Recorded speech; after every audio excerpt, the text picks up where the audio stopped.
Hello dear bankers, नमस्कार, good evening, you all are welcome in this session. So आप सभी dear bankers का स्वागत है CAIB officers on track batch में, जहां पर हम आपके साथ जुड़ते हैं ABM advance bank management paper 1 के इंपॉर्टेंट कंसेप्ट के साथ।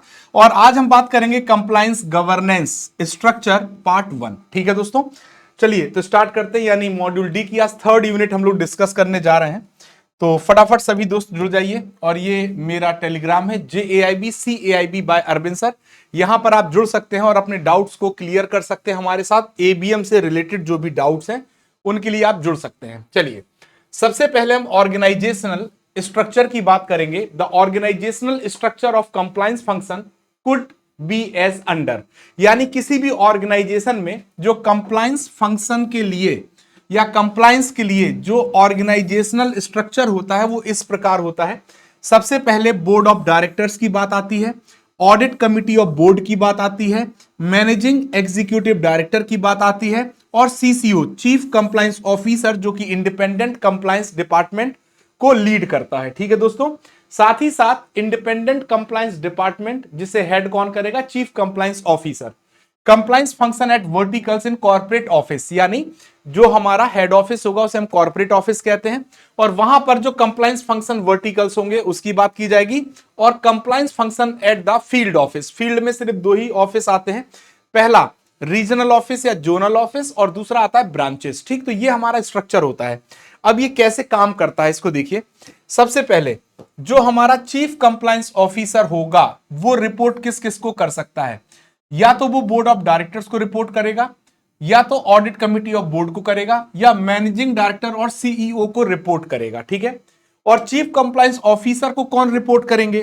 तो compliance officer eight regional and zonal office, और जो भी फंक्शनल डिपार्टमेंट्स हैं सेंट्रल और हेड ऑफिस में, ये किसको रिपोर्ट करेंगे? चीफ कंप्लायंस ऑफिसर को। तो ये चित्र बहुत इंपॉर्टेंट है, इसको याद रखिएगा, ये परीक्षा में यहां से क्वेश्चन बनता है। ठीक है दोस्तों, नाउ अब हम बात करेंगे responsibility of the board and senior management. Senior management और बोर्ड की क्या रिस्पॉन्सिबिलिटी होती है कंप्लायंसेस के regarding?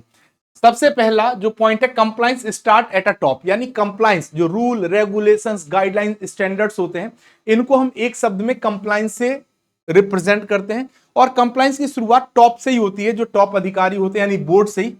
It will be most effective in a corporate culture that emphasis standard of honesty and integrity, and one in which the board of directors and senior management lead by an example। तो इनका कहना है सबसे ज्यादा most effective, अगर आप corporate culture रखना चाहते हैं या आप चाहते हैं कि आपके ऑर्गेनाइजेशन में कॉर्पोरेट कल्चर हो, स्टैंडर्ड ऑफ ऑनेस्टी और इंटीग्रिटी हो, तो इसके इनमें सबसे बड़ा योगदान होता है बोर्ड ऑफ डायरेक्टर्स का और सीनियर मैनेजमेंट का। ये नीचे वालों के लिए क्या सेट करते हैं? एग्जाम्पल। क्या सेट करते हैं? एग्जाम्पल, यानी ये अगर कंप्लायंसेस को फॉलो कर रहे हैं तो नीचे वालों के लिए क्या होगा? एग्जाम्पल। सो बोर्ड और ऑडिट कमिटी ऑफ बोर्ड और managing director and CEO shall overview the compliance function in term of business need, volume applicable to the bank and the reporting line of CCO।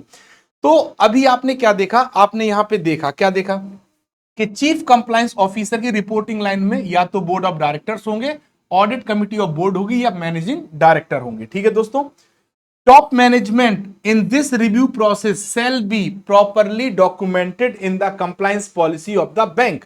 तो इनका कहना है जो top management है वो review process करता है, प्रॉपरली डॉक्यूमेंट करता है कंप्लायंस पॉलिसी, जो कि बैंक की कंप्लायंस पॉलिसी होती है। तो याद रखिएगा, कंप्लायंस पॉलिसी को अप्रूव्ड कौन करता है? अगर क्वेश्चन आ जाए तो compliance policy shall be approved by the board. ठीक है दोस्तों, तो दो पॉइंट याद रखिएगा, दो क्वेश्चन बनते हैं। पहला, CCO को अपॉइंट कौन करता है? CCO को अपॉइंट करने का जो राइट है वो किसके पास है? बोर्ड के पास है। किसके पास है? बोर्ड के पास है। और कंप्लायंस पॉलिसी, जो हमारी कंप्लायंस पॉलिसी होती है, क्या होती है? कंप्लायंस पॉलिसी होती है। कंप्लायंस पॉलिसी को अप्रूव्ड कौन करता है? अप्रूव्ड कौन करता है? अप्रूव्ड कौन करता है? वो भी कौन करता है? बोर्ड करता है। कौन करता है? बोर्ड। ठीक है, according the CCO shall report to the board of directors, audit committee of board और MD एंड CEO। सो अब दो केस बनेंगे। If as per the policy CCO report to MD और CEO, अगर चीफ कंप्लायंस ऑफिसर की reporting MD और CEO के पास है तो CCO shall report to audit committee of board और board independently as per frequency wide compliance policy. यानी देखो इनका कहना क्या है कि अगर मान लो चीफ कंप्लायंस ऑफिसर की रिपोर्टिंग एमडी या सीईओ के पास है, क्या रिपोर्टिंग, ठीक, तो कोई दिक्कत नहीं, रिपोर्टिंग यहां रह सकती है, बट इनको फिर रिपोर्ट करना होगा कंप्लायंस पॉलिसी के अकॉर्डिंग बोर्ड के पास और ऑडिट कमिटी ऑफ बोर्ड के पास, ठीक है, मे बी क्वार्टरली रिपोर्टिंग होगी। So if not mention in the compliance function then frequency is the quarterly. तो यहां पे अगर कंप्लायंस पॉलिसी में इनकी रिपोर्टिंग का टाइम नहीं लिखा है तो ये कैसे रिपोर्ट करेंगे, क्वार्टरली करेंगे। कैसे करेंगे, क्वार्टरली, ठीक। अगर इनकी रिपोर्टिंग इनके पास है तो इनको चीफ कंप्लायंस ऑफिसर को किसके पास मीटिंग के लिए क्वार्टरली जाना पड़ेगा, बोर्ड और एसीबी के पास। लेकिन जब ये इनके पास जाएगा तो वहां पे एमडी और सीईओ नहीं होंगे, ठीक है दोस्तों। Next, responsibility of the board of directors. So the board of directors shall, क्या क्या जिम्मेदारियां इनकी हैं। पहला, ensure an appropriate compliance policy is in place in the bank to manage compliance function and also oversee its implementation. तो bank के अंदर proper एक कंप्लायंस पॉलिसी हो और वो सही तरीके से इंप्लीमेंट हो, ये जिम्मेदारी बोर्ड की होती है। Second, ensure compliance issues are resolve effectively and expeditiously by senior management with the assistance of the CCO और कंप्लायंस स्टाफ। यह भी सुनिश्चित करना बोर्ड की जिम्मेदारी है कि अगर बैंक में कोई भी कंप्लायंस इशू आता है, कोई भी क्या आता है, कंप्लायंस इशू आता है, तो वो कंप्लायंस इशू रिजॉल्व होना चाहिए इफेक्टिवली, है ना, किसके द्वारा, सीनियर मैनेजमेंट के द्वारा। और उसमें सीनियर मैनेजमेंट किसकी मदद लेगा, चीफ कंप्लायंस ऑफिसर और कंप्लायंस स्टाफ की मदद लेगा। Ensure there is no potential for any conflict of interest, ये भी सुनिश्चित करना है कि कोई भी कॉन्फ्लिक्ट ऑफ इंटरेस्ट ना हो। That the activities of compliance function are subject to independent review at least once in a 3 year. तो जो भी कंप्लायंस पॉलिसी होगी, क्या होगी, कंप्लायंस पॉलिसी होगी, उस पॉलिसी का रिव्यू, उस पॉलिसी का रिव्यू कितने दिन में होना चाहिए, 3 ईयर में 1, 3 इयर्स में वंस, एक बार उसका रिव्यू होना चाहिए, ठीक है दोस्तों।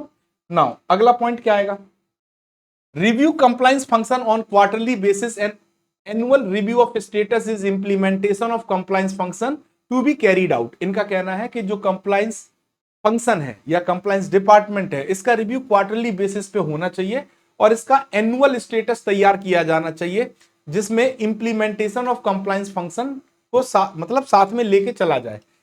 If necessary, the board may delegate these tasks to the audit committee of board। अगर बोर्ड को यह लगता है कि ये जो काम बोर्ड के हैं ये बोर्ड नहीं कर पा रहा, तो वो अपने इन काम को ACB, audit committee of board को भी डेलीगेट कर सकता है, ठीक है दोस्तों, डन है। अब अगला पॉइंट क्या आता है, beside periodical review on status of audit function performance thereon, board issue direction for improvement in adherence to system procedure its audit system such as job may also be assigned to audit committee of board। अब इनका कहना है कि जो एक काम तो ये हो गया कि भाई पीरियोडिकल जो रिव्यू है ना, किसका, ऑडिट फंक्शन का या परफॉर्मेंस का, ठीक, ये तो करना ही है। इसके साथ साथ जो डायरेक्शंस हैं इंप्रूवमेंट किसमें, जिसमें सिस्टम और प्रोसीजर की बात होगी, इसके ऑडिट सिस्टम में अगर इंप्रूवमेंट की बात होगी, तो सच दिस जॉब में also be assign to audit committee of board. तो ये काम भी board audit committee of board को असाइन कर सकता है। कंपनी एक्ट 2013 क्या कहता है, cast the responsibility on director to devise proper system to ensure compliance with the provision of all applicable law.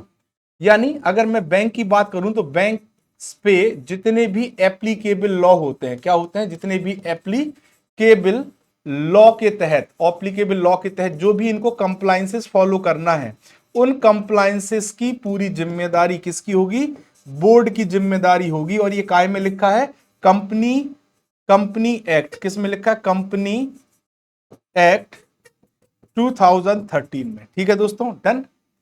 अब responsibility of the senior management, अब senior management की रिस्पॉन्सिबिलिटी की बात करें तो selection of the candidate for the post of CCO shall be done on the basis of a well defined selection process.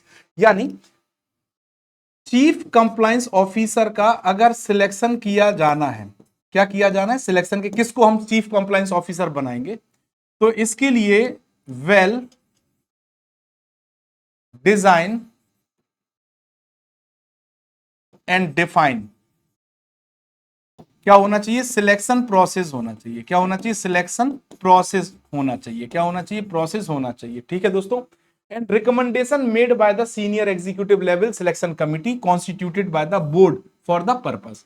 अब किस candidate को हम सीसीओ के लिए सिलेक्ट करेंगे, तो ये सिलेक्शन के लिए जो नॉमिनेशन होता है, सिलेक्शन कौन करेगा, जो हमारी senior management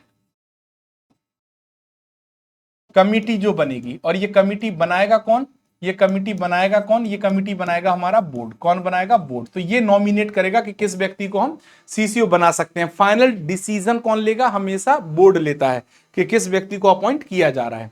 the selection committee shall recommend the name of candidate suitable for the post of CCO as per the rank in order and merit, and board shall take the final decision in the appointment of CCO। तो मैंने क्या कहा कि candidate के नाम का recommendation कौन करेगा, कमिटी करेगी, और फाइनल डिसीजन सीसीओ को अपॉइंट करने के लिए कौन करेगा, बोर्ड करेगा। ठीक है। A prior intimation to the department of supervision Reserve Bank of India central office Mumbai shall be provided before appointment premature transfer removal of CCO। याद रखिएगा ये पॉइंट, कभी भी चीफ कंप्लायंस ऑफिसर को अगर कोई भी बैंक या तो अपॉइंट करता है, क्या करता है, अपॉइंट करता है, या तो ट्रांसफर करता है, क्या करता है, ट्रांसफर करता है, या फिर रिमूव करता है, क्या करता है, रिमूव। तो इसकी प्रायर इंफॉर्मेशन किसके पास जाएगी, department of supervision Reserve Bank of India के पास। ठीक है दोस्तों। Such information should be supported by detailed profile of the candidate along with fit and proper certification by the MD CEO of the bank। यानी अगर आप किसी को CCO के पद पे क्या कर रहे हैं, अपॉइंट कर रहे हैं, तो उसके साथ उसका profile and fit and proper certificate, fit and proper जो सर्टिफिकेट है वो कौन प्रोवाइड करेगा, चीफ एग्जीक्यूटिव ऑफिसर या एमडी ऑफ द बैंक। ठीक है, किसको देगा, डिपार्टमेंट ऑफ सुपरविजन को। ठीक है, जो कि आरबीआई का ऑफिस है। That are person meet the above supervisory requirement and detailed relation, क्या लिखा, rational for changes if any. तो ये सब सूचनाएं प्रोवाइड की जाएंगी। अब compliance structure at the corporate office, corporate office में कंप्लायंस स्ट्रक्चर कैसा होगा। Compliance department having formal status, ठीक है, should be set up at central office, corporate office, head office. तो आपका जो कंप्लायंस का जो हेड ऑफिस में सबसे पहले जो सेटअप होगा, सेंट्रल ऑफिस या कॉर्पोरेट ऑफिस या हेड ऑफिस में होगा। It shall have a senior executive of the bank, यहां पर बैंक के जो सीनियर एग्जीक्यूटिव हैं वो अपॉइंट होंगे, preferably in the rank of general manager और equivalent position not below the 2 level of CEO.